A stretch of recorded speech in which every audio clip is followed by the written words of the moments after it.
La Fundación Ethos, una organización no gubernamental con alcance latinoamericano y cuya sede está en la Ciudad de México, en el Distrito Federal, acaba de presentar una obra muy interesante, la estaba viendo hace un poco rápidamente, es el Índice Ethos de Pobreza 2011. El director general, la máxima autoridad de la Fundación Ethos, es un ecuatoriano, si bien vive en México actualmente, pues está aquí el doctor Mauricio Rodas para contarnos algo de este índice Ethos de pobreza. Doctor, ¿cómo está usted? Buenos días. Buenos días, Jorge. Muchas gracias por la invitación. Le comento nada más que ya estoy radicando en el Ecuador después de varios años fuera del país. Estoy muy contento de estar nuevamente ya aquí. Pero no ha dejado la Fundación Ethos. Todavía no, continúo como director general de la Fundación. Claro, y la Fundación sigue cubriendo estudios en toda América Latina. Pues voy a empezar cuestionándole, doctor. Ranking Índice Ethos de Pobreza, es el sexto cuadro, y veo que en los tres últimos lugares están Bolivia, Ecuador y Venezuela, países del socialismo del siglo XXI. No creo. El socialismo del siglo XXI, según le hemos oído al presidente Correa y al presidente Chávez y al presidente Morales, en decenas, centenas, quizás miles de cadenas de televisión, dicen que es el futuro de los pueblos, salir de la pobreza, del subdesarrollo, de la dependencia. Y resulta que aquí están en los tres últimos lugares de pobreza Bolivia, Ecuador y Venezuela. ¿Cómo es esto, doctor? No entiendo. Si me permite, Jorge, quisiera primero explicar cuál es la visión del índice Ethos de pobreza. Perfecto. Porque la pobreza no solamente es la falta de dinero, sino también de libertades, derechos y oportunidades. Esta perspectiva más amplia y humana de la pobreza es justamente la que nosotros estamos plasmando en el índice Ethos de pobreza. Este índice, en línea con las nuevas tendencias internacionales, incorpora por un lado temas que habían sido medidos en las tradicionales evaluaciones de pobreza, como el nivel de ingreso de los ciudadanos, que evidentemente es un aspecto fundamental de la pobreza, su acceso a educación, salud, servicios básicos y las condiciones de la vivienda, pero también incorpora aspectos del entorno en el que se desenvuelven los individuos, como el respeto a la democracia y las libertades, la seguridad pública, el desarrollo económico y la competitividad, la equidad de género y el medio ambiente, entre otros.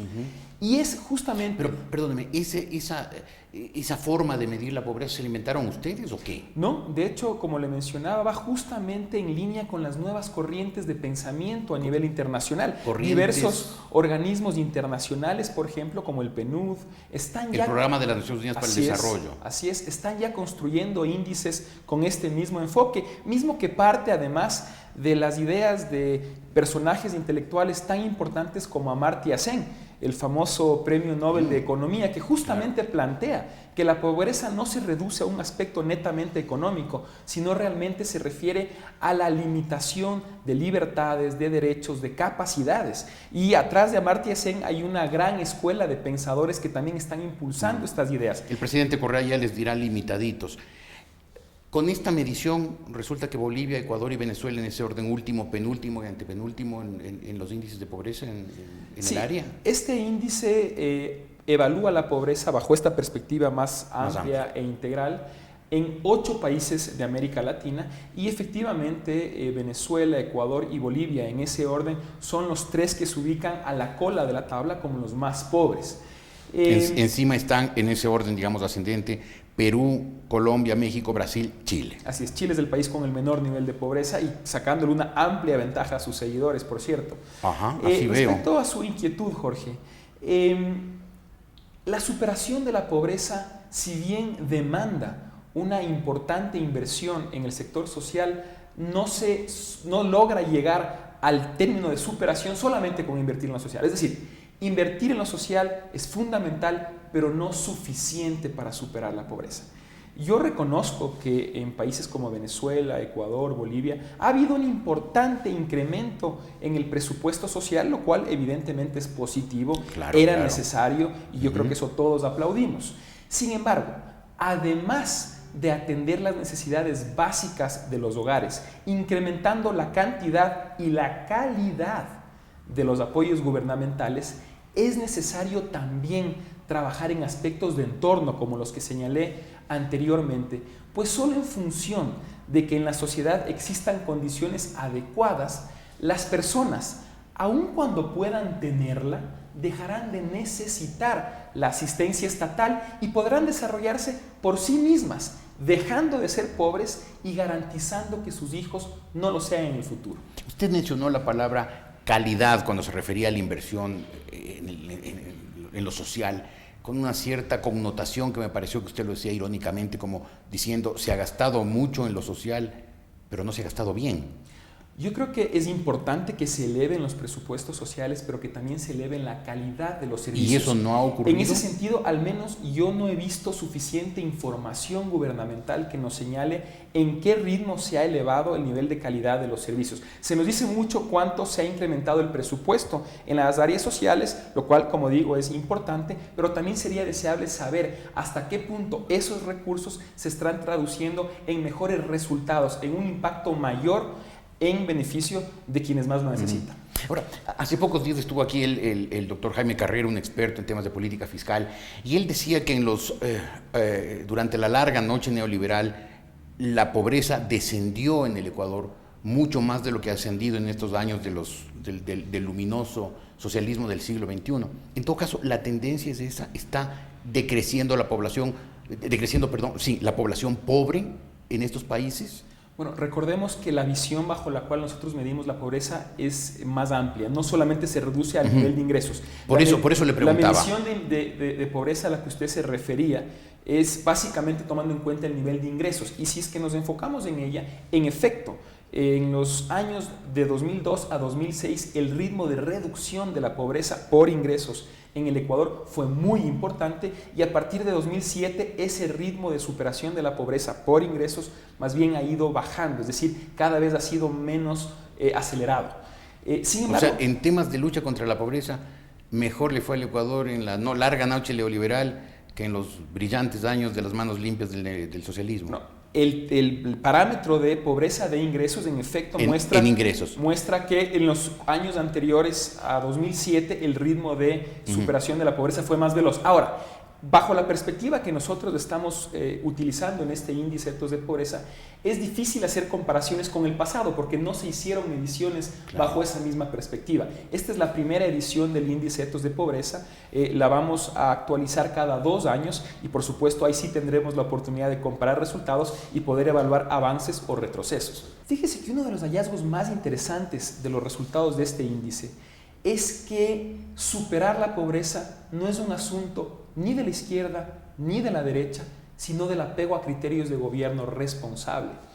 Fíjese cómo el país que menor pobreza registra es Chile, que durante 2 décadas estuvo gobernado por el socialismo hasta el año pasado. Pero no era socialismo, era socialdemocracia. El socialismo es otra cosa. Claro, pero eran presidentes que se ubicaban en la izquierda, digamos, que se autoposicionaban en la izquierda. Pero socialdemócratas, es decir, que son capitalistas, tienen, por supuesto, con un sentido social, sí, digamos. Quien le sigue en la tabla es Brasil, que también sigue una tendencia similar. Y también vemos que entonces los 3 países que se ubican a la cola son presidentes o son gobiernos que se han proclamado como defensores de las posiciones de izquierda, es decir... Pero esta sí izquierda no socialdemócrata, sino una izquierda más socializante, más estatizante. Sí, obviamente hay diferencias de los modelos de unos y otros, pero en definitiva, si usted le pregunta a todos esos mandatarios, ellos van a decir que son de izquierda. Por ello nosotros lo que decimos es que uno puede tener buenos y malos resultados estando en la izquierda, como también estando en la derecha. Claro, hay pésimos gobiernos liberales. Así es. De ahí que lo que realmente caracteriza a los casos de éxito no es el estar en la izquierda o en la derecha, sino el seguir, el cumplir criterios de gobierno responsable. Sin embargo, le hago notar, doctor Rodas, que los 30 países más prósperos del mundo, todos ellos son países con regímenes capitalistas, democracias liberales. Por supuesto, es que justamente el seguir lineamientos de respeto a las libertades, pero con una amplia conciencia social, por ejemplo, representan criterios de gobierno responsable.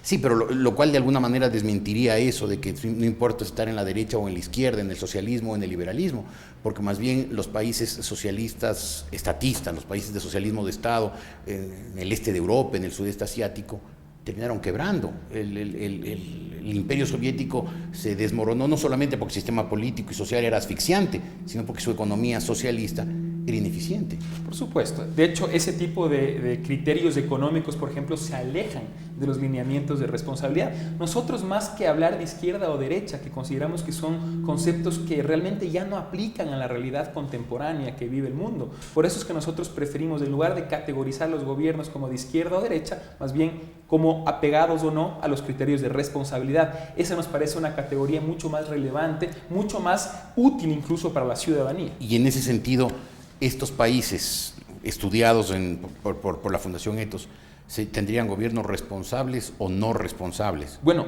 evidentemente los países que se ubican a la cabeza de la tabla como los más exitosos en la superación de la pobreza son aquellos que están siguiendo en mayor medida los criterios de responsabilidad. Chile, Brasil, México. Así es.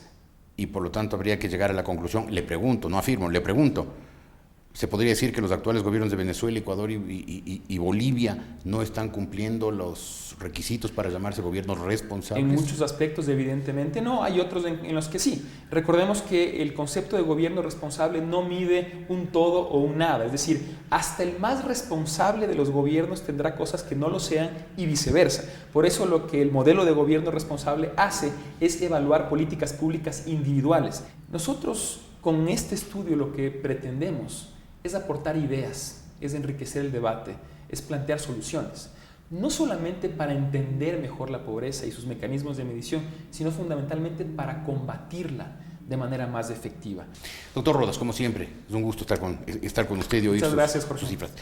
Es el doctor Mauricio Rodas, director de la Fundación Ethos, que, insisto, tiene por ahora su capital, su sede en la Ciudad de México y que acaba de presentar el Índice Ethos de Pobreza 2011, que, como nos acaba de explicar el doctor Rodas, tiene componentes adicionales a simplemente la medición de ingresos. Seguimos en la República S.